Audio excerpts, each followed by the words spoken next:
नबी, मेरा पैगाम सुना दो।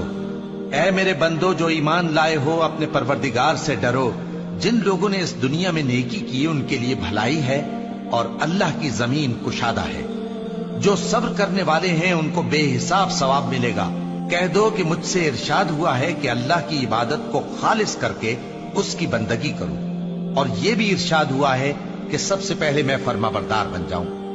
कह दो कि अगर मैं अपने परवरदिगार का हुक्म न मानूं तो मुझे बड़े दिन के अजाब से डर लगता है।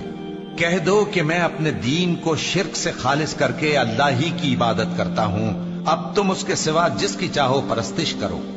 कह दो कि नुकसान उठाने वाले तो वही लोग हैं जिन्होंने क़यामत के दिन अपने आप को और अपने घर वालों को नुकसान में डाला।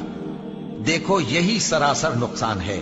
उनके ऊपर आग के साइबान होंगे और नीचे उसी के फर्श होंगे। ये वो अजाब है जिससे अल्लाह अपने बंदों को डराता है कि ऐ मेरे बंदो, मुझी से डरते रहो। और जिन्होंने इस बात से परहेज किया कि बुतों को पूजें और अल्लाह की तरफ रुजू किया, उनके लिए बिशारत है। तो मेरे बंदों को बिशारत सुना दो जो बात को गौर से सुनते हैं, फिर सबसे अच्छी बातों की पैरवी करते हैं। यही वो लोग हैं जिनको अल्लाह ने हिदायत दी और यही अक्ल वाले हैं। भला जिस शख्स पर अजाब का हुक्म सादिर हो चुका हो, तो क्या तुम उसे जो दोजख में पड़ा हो निकाल सकते हो?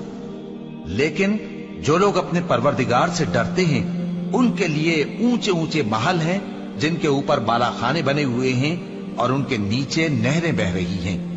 ये अल्लाह का वादा है। अल्लाह वादे के खिलाफ नहीं करता।